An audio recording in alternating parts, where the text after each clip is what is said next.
am so honored. It is such a privilege for me to introduce, well, the person that used to hold my office. And someone that we all know and love, our 44th President of the United States, President Barack Obama.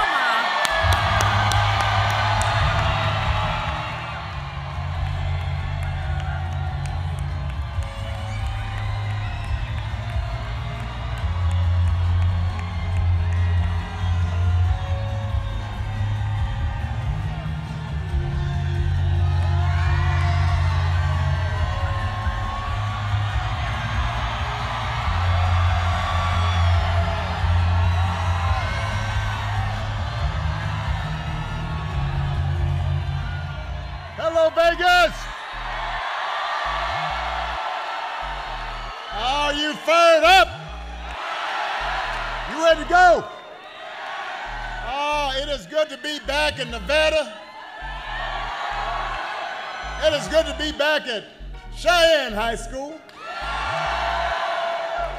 I've been here so many times over the years, it feels like I should get a diploma.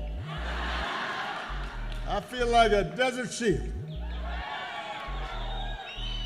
Now, I love you back. I do. That's why I keep coming back. But I am here today for a very important reason. And that is to make sure not just that you vote, but everybody you know votes. For your members of Congress, Stephen Horsford and Dina Titus and Susie Lee. For your Senator Jackie Rosen, and for the next President of the United States, Kamala Harris. Now, you already heard from Jackie and some other speakers, but I'm going to reiterate this. We just got to drum this home. Here in Nevada, voting has already started. You can vote early by mail, or you can vote in person.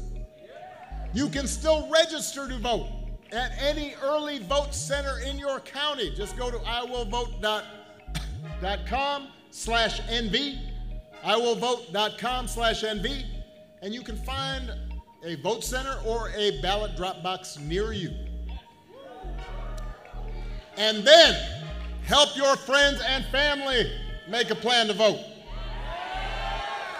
Because together we have a chance to choose a new generation of leadership in this country and start building a better, stronger, fairer, more equal, more hopeful America. Now, but before I start digging in, it's kind of hot in here. So I want everybody to bend their knees a little bit if you're standing. You know, if you got a little water, take a sip. You know, I don't want anybody falling out. You'll be okay, but it's embarrassing. All right, so keep those knees bent a little bit. Every once in a while, move around. Don't stand too stiff. All right, now that we've gotten that taken care of, the preliminaries.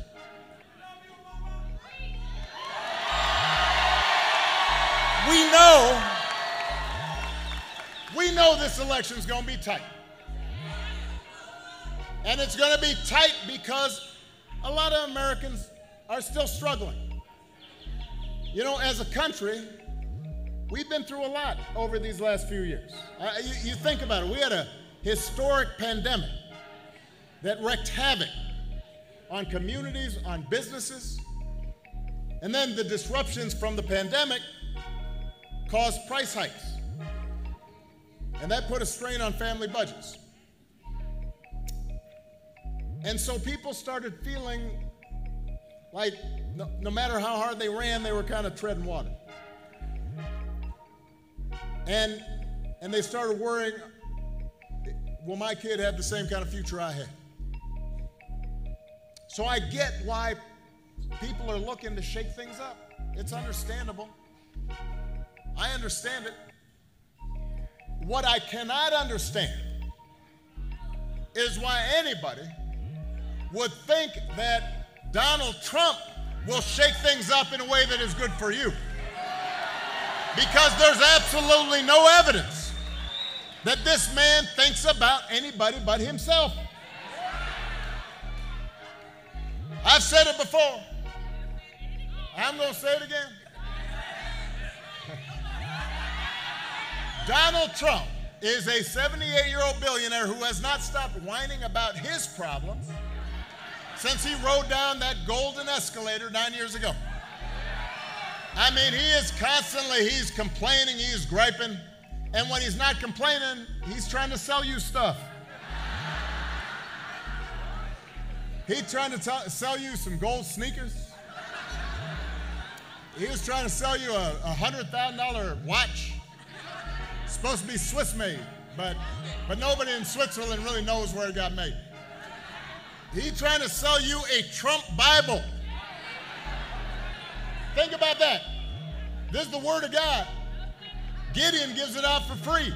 He wants to sell you Word of God, Donald Trump edition. He's got his name right there next to Matthew and Luke.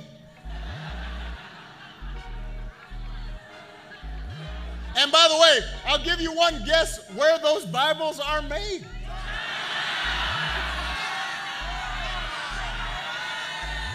In China. Yeah, this is Mr. Tough Guy on China, except when he can make a few bucks. Then he's all like, ain't nothing wrong with that. You cannot make this stuff up. You can't make it up. If this was an SNL skit, you'd be all like, well, that's, come on. That's over the top. No, he's doing these things. And the reason he's doing it is because all he cares about is his ego and his money and his status. He's not thinking about you. He sees power as nothing more than a means to his ends. He wants the middle class to pay the price for another huge tax cut to help mostly him and his country club buddies. He doesn't care if he costs more women their reproductive freedoms because it won't affect his life. Most of all, Donald Trump wants you to think that this country is hopelessly divided between us and them, and between the quote-unquote real Americans who obviously support him and anybody who doesn't, because having people divided and angry and resentful and full of grievance, that boosts his chances of being elected. That's why he does it. Do not boo. Vote. Listen, I was backstage here and I was hearing y'all boo. Let me tell you something. Cannot anybody hear your boos? You know what they hear? Your vote. They hear your vote. They don't hear your boos. Vote.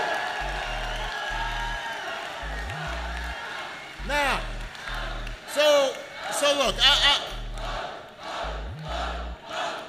I like that. Go ahead. Now, I've spoken about Donald Trump's intentions, what his concerns are. They are not you. But there's another concern that I have about Donald Trump, which is his competence. Have you seen him lately? I mean, he is out there, he's giving these 2.5-hour speeches, just a word salad. You don't know what he's saying. You don't, at any given moment. He held a town hall meeting where, now the point of a town hall meeting, I've had like maybe 1,000 of them. The point is you meet with people and you answer their questions. He just stopped. He's all like, I don't feel like taking questions anymore. And then he just played music for half an hour. Just swayed to Ave Maria and YMCA. I mean, imagine if Jackie or I did that. Now, our playlist might be better. But it is strange behavior. He called himself the father of IVF. I have no idea what that means. And neither do you. He said January 6th was a day of love. Said it. Boom, boom. Boom. Said it was a day of love. I mean, you know, made it sound like it was Coachella. So, you would be worried if your grandpa started acting like this. You would. I mean, right? You'd like call up your brother, your cousin or something and be like, hey, have you seen Grandpa lately? What are we going to do? But this is coming from somebody who wants unchecked power. Wants the most powerful office on earth with the nuclear codes and all that. Now, the point is we do not need to see what an older, loonier Donald Trump looks like with no guardrails. America's ready to turn the page. We're ready for a better story. Arizona, we are ready for a President Kamala Harris. That's what we want.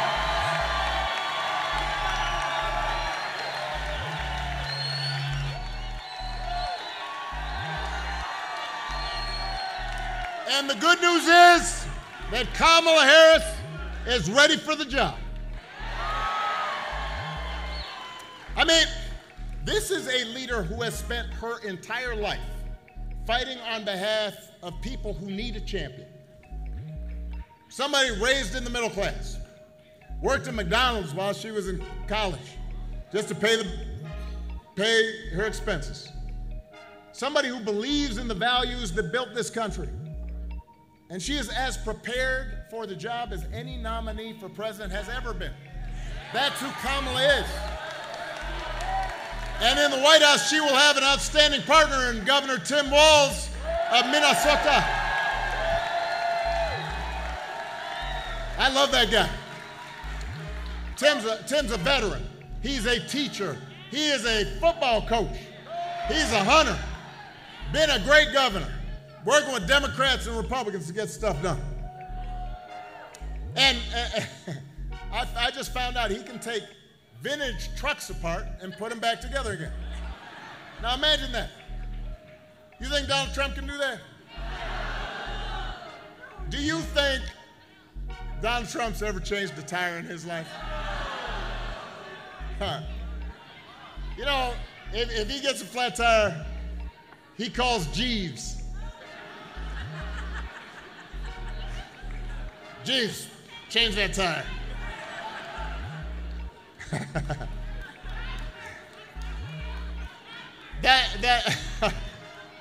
The point is, if you elect Kamala and Tim, they won't be focused on their problems. They're going to be focused on your problems. They understand too many folks here in Nevada and across the country are struggling to pay the bills. And listen, wages actually are steadily growing, and inflation is finally slowing. But for a lot of folks, the price of everything from healthcare to housing to groceries, it's still too high. It hurts. The question is, who's actually going to do something about it? Yeah, I know you know the answer, but I'm going to tell you anyway. Somebody's all like, I know.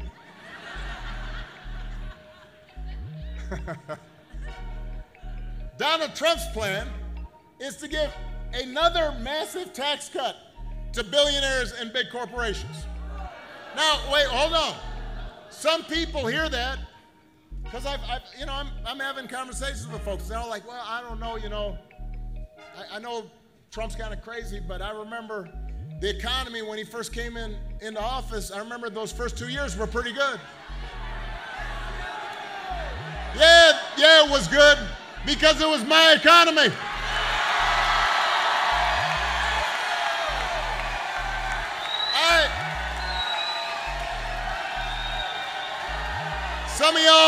Some of y'all remember what it was like in Nevada when I came into office. The worst financial crisis in history. The housing market collapsed here in Nevada. You remember that? Boarded up homes everywhere. Folks' mortgages underwater. I spent 8 years cleaning up that mess that the Republicans had left me. And then I handed over to Donald Trump 75 straight months of job growth. And all he did with it was give a tax cut to the people who didn't need it, drove up the deficit in the process, and now he wants to do it all over again. So, if you're talking to somebody, and y'all know somebody who's all like, well, I don't know, I remember Trump, the economy seems, that was pretty good. You remind them, it wasn't good because of anything he did. So that's point number one. Point number two, when it comes to health care, Donald Trump has got one answer. He wants to end the Affordable Care Act. He doesn't even really know what the Affordable Care Act is or how it works. He just knows I did it. No, that's the truth.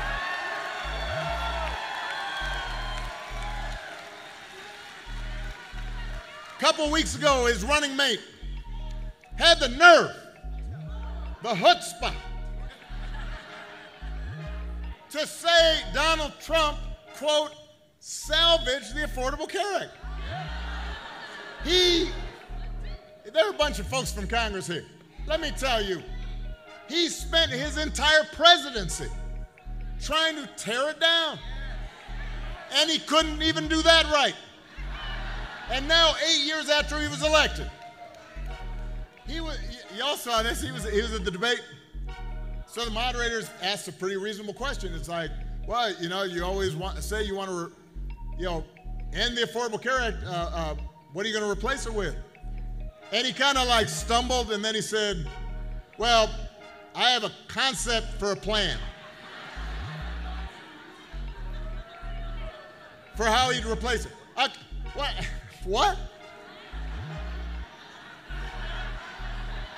I want y'all to think about this a second. Let's say your boss gives you an assignment, says to you, I need this done by Friday. Friday rolls around, and she says, so you finished that project I asked for? And you say,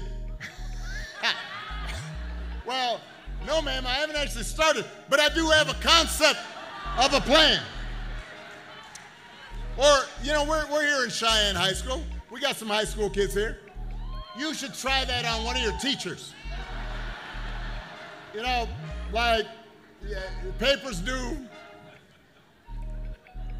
date rolls around, everybody's turning it in, you don't have yours. I say, well, I do have a concept for a paper. What? How's that going to go over? If it wouldn't work for you, why should it work for the President of the United States? But the good news is, Kamala Harris doesn't have the concepts of a plan. She's got an actual plan to make your life better.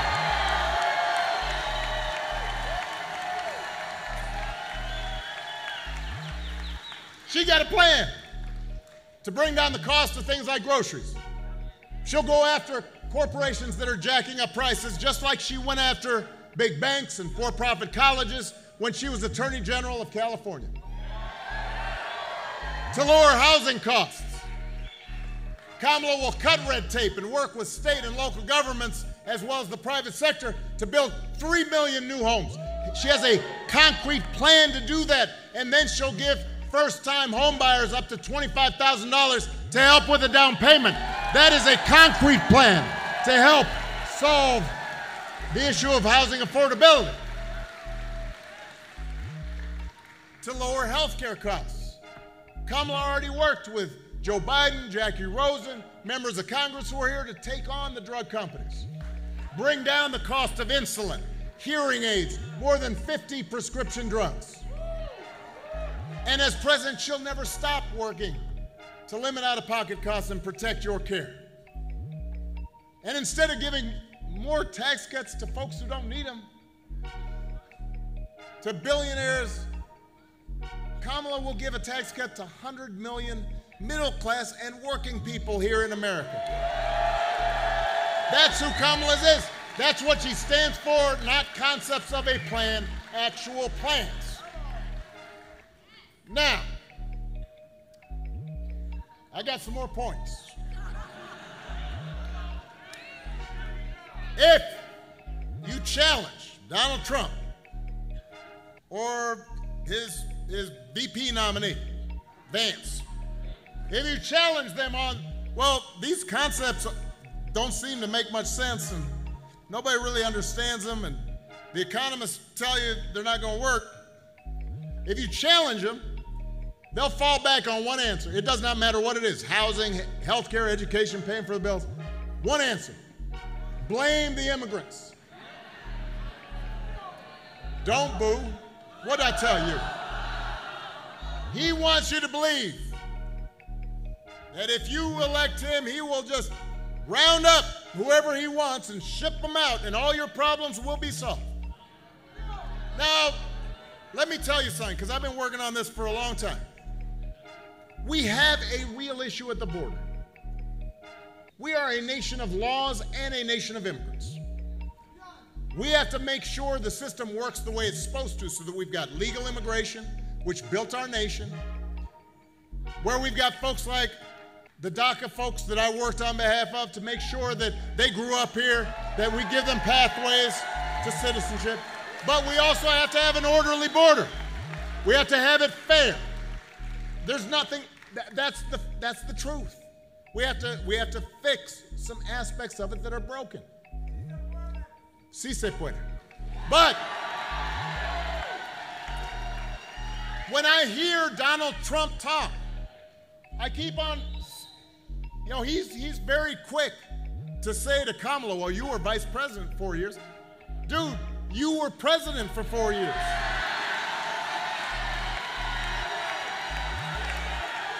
As I recall, you were up there in the Oval Office. So if rounding up and deporting millions of desperate people, many of them who are women and children, if that's the answer to everything, well, why is it that the number of undocumented immigrants were basically the same when he left office as when he took office? He didn't solve the problem, and I'll tell you why, because he does not have a real plan. He has a concept of a plan, and it's a mean and ugly plan designed to foster resentment and divide people. You know what would actually bring order to the border? Help fix our immigration system? There was a bipartisan deal just a few months ago.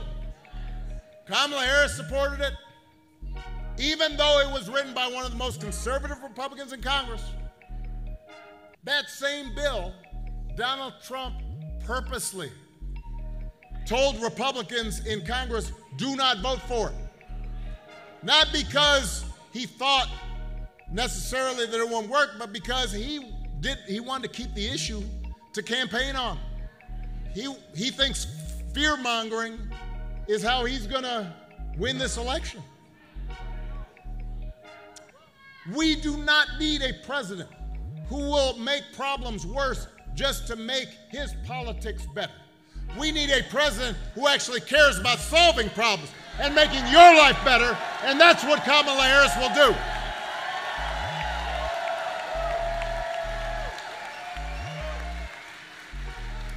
And in order for her to do it, she is going to need a Senate full of public servants like Jackie Rosen. This is something that sometimes folks forget about. We need Kamala Harris in the White House. But I can tell you this from experience. You need a team. Presidents are not kings, although Donald Trump would like to think they are. You need a Congress that supports what you want to get done. Jackie has a long record of looking out for middle-class families, of taking on special interests to bring down costs. She's one of the most bipartisan members of the Senate. She doesn't care which party you're from. If you've got a good idea to make life better for the people of Nevada, she'll work with you. She's for it. That's the kind of person we need in Washington. That's who you need alongside our other outstanding senator from Nevada, Catherine Cortez Masto. The kind of person who's going to roll up their sleeves and help Kamala get things done. Folks who share our values, who want to move the country forward and not back. And one of those values is freedom. So let me talk about that just for a second. Because I don't think we've ever heard an election with candidates who understand freedom so differently. For Donald Trump and his cronies, freedom means just getting away with stuff. It's like he said in the middle of the pandemic. I don't know if people remember this. I remembered it because I was paying attention. People were dying, our hospitals were overrun. He's the president of the United States, and at one point he said, I don't take any responsibility at all. I am not sure any American president has ever uttered those words. But that's his idea of freedom. I do what I want, and I'm not responsible for anything. Well, we've got a broader idea of freedom. We believe in the freedom to provide our families, for our families if we're willing to work. The freedom to breathe clean air and drink clean water and send our kids to school without worrying if they'll come home. We believe the true freedom gives each of us the right to make decisions about our own life. And it requires us to recognize other people have the freedom to make different choices than the choices we might make. You know, even on the most divisive issues, I've always said there are good people of conscience on both sides of the abortion divide. I respect anybody whose faith tells them that this is not something they believe in. I understand that. But if we believe in freedom, then we should at least agree that such a deeply personal decision should be made by the woman whose body is involved and not by politicians.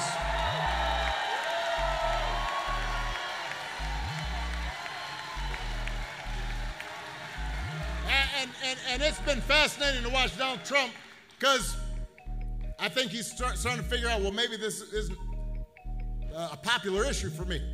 So, and he'll say anything, right? So now he's trying to tie himself into a pretzel on this issue. When he first ran for president, he said he would support punishing women who got an abortion. A few weeks ago, he told a bunch of women, I will be your protector. Listen, I'll tell you how he protected you. He handpicked 3 of the Supreme Court judges who overturned Roe versus Wade. He went out there and bragged about it.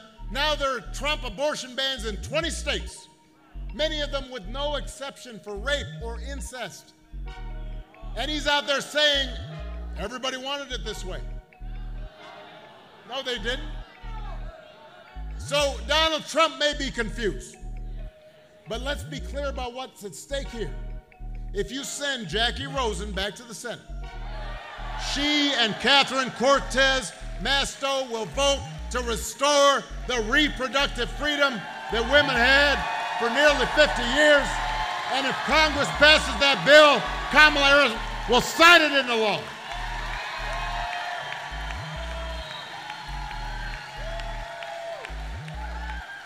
And here in Nevada, you don't have to wait.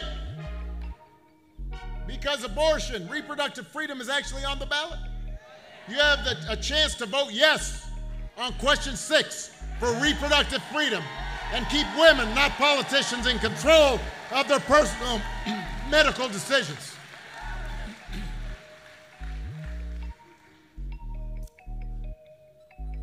It's an example of how, as frustrating as politics can be sometimes, elections really do matter. Listen, I understand how, especially in today's climate, politics just seems so mean and nasty, and there's so many lies floating around, and people get on these doom scrolls on TikTok, and it's like, oh man, that's terrible. Oh, that's worse. That's terrible. Oh my God. And so you get frustrated, and it feels like nothing's gonna work. But the truth is, when you vote, it matters. It can make your life better, or it can make it worse. Sometimes I talk to folks who don't think it's going to make a difference whether Kamala Harris or Donald Trump wins. Yeah, no, you guys know people like this, right? I mean, they're not bad people. They're just like, politics, it's not going to make any difference in my life. They figure it's not going to have an impact. And I constantly have to remind them, yes, whoever's president, they're not going to end poverty overnight. They're not going to end racism. Right? You're not suddenly going to not have to go to your job and listen to your boss. Things are not going to suddenly be perfect. But you know what? It makes a difference. When I passed the Affordable Care Act, almost 50 million people got health care that they didn't have before. That made a difference in their lives. More than 50 million people with pre-existing conditions can no longer be denied coverage or charged more. It made a difference to them. Listen, when I was president, I'll give you just one other example. And I want you to use this example when you're talking to folks who say it's not going to make any difference. I had been talking to scientists for a while, and so in my last year in office, we put together a playbook for how to deal with the eventuality of a pandemic. Because scientists had been saying with globalization and travel, et cetera, rising populations, that at some point there was going to be a pandemic. And so I said to my team, we got to have a plan, just like you do for hurricanes or tornadoes or natural disasters. So we put together this whole playbook, and we practiced the playbook. We get all the agencies. This is how we're going to respond. This is how to make sure that the public health systems in all the states are working. Here's how we're going to think about the schools. And when Donald Trump came in, we gave over this playbook to them. And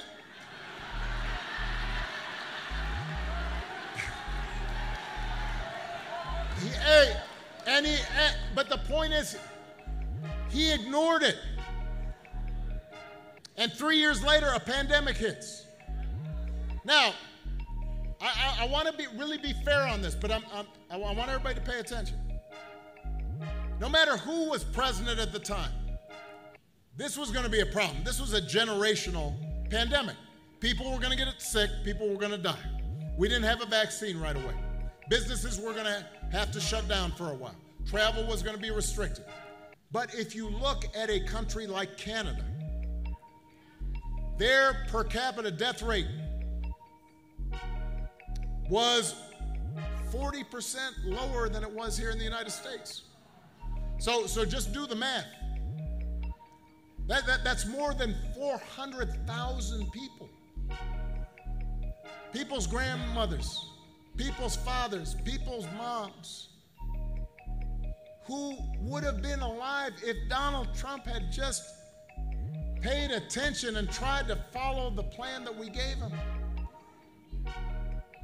It might have been somebody in your family that could have been impacted. So if somebody tells you that this doesn't make a difference, having somebody competent, somebody who cares about you, who listens to ordinary people, who listens to people who are experts in these areas, if you hear somebody say it doesn't matter, it does matter. And at some point, it will make a difference to them. And if that's not enough, then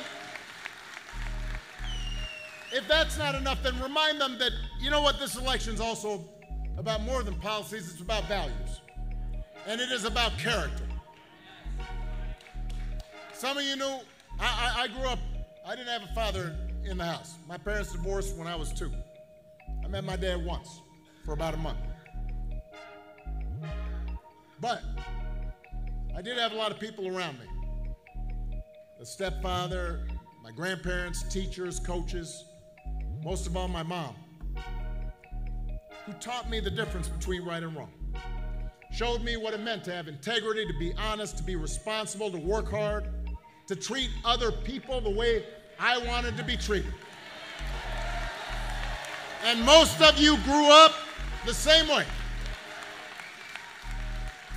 And I'll tell you the truth. You know, when I was a teenager, young adult, I didn't always live up to those values. I made mistakes, but I tried to learn from them.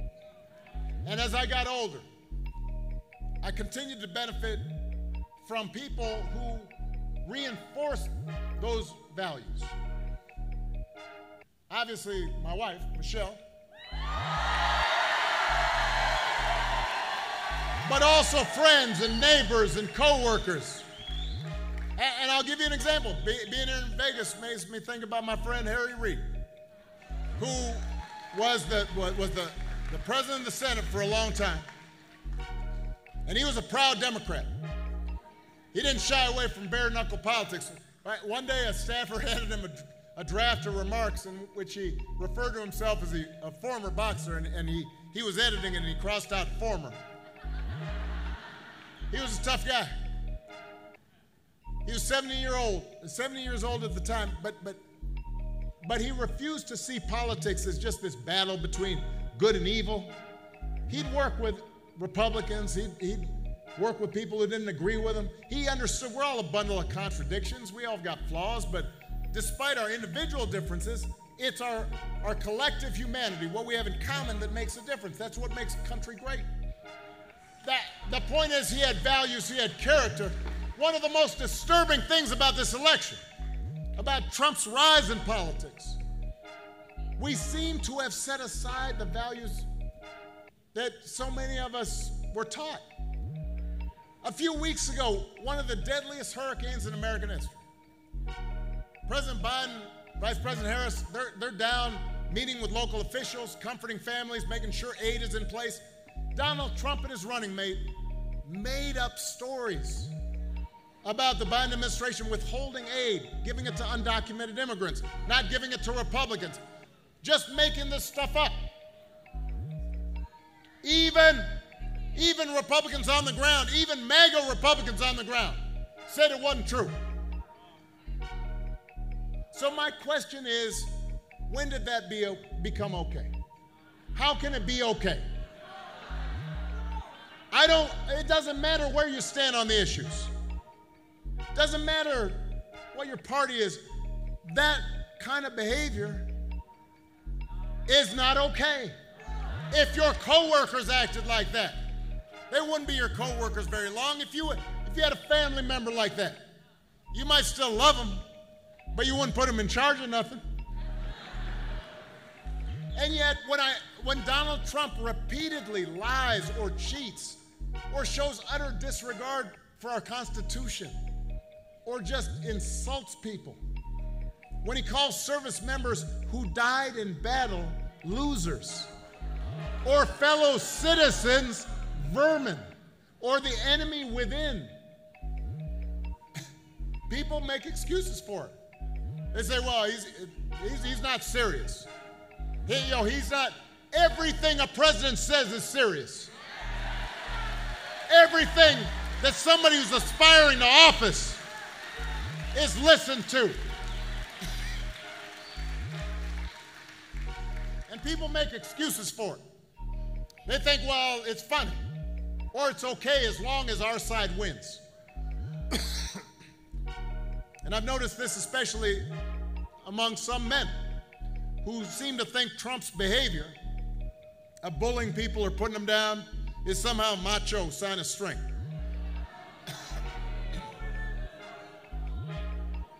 I'm telling you, that's not what real strength is.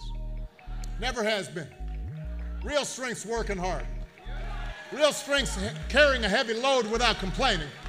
Real strength is about taking responsibility for your actions.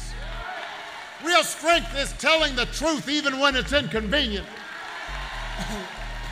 Real strength is about helping those who have less or need some help, standing up for those who can't always stand up for themselves.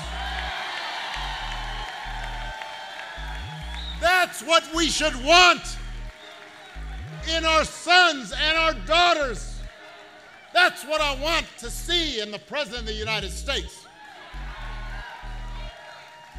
And the good news is, you have candidates to vote for in this election that have demonstrated that kind of character, who know what real strength looks like, who will set a good example and do the right thing and leave this country better for it. Nevada, that's the choice in this election. It's not just policies on the ballot. It's about who we are and what we stand for. So whether this election is making you feel excited or scared or hopeful or frustrated or anything in between, do not sit back and hope for the best. Get off your couch and vote. Put down your phone and vote. Vote for Kamala Harris as the next president of the United States. And Tim Walz is the next vice president of the United States. Vote for Jackie Rosen and this whole incredible Nevada Democratic ticket. Help your friends and family and neighbors and co-workers do the same. Because if enough of us make our voices heard, we will leave no doubt about the outcome of this election. We will leave no doubt about who we are and what America stands for. And together we will keep building a country that is more fair and more just and more equal and more free. That is our job, Nevada. Let's go get it. That's what we're going to do. I love you. God bless you. Let's go vote.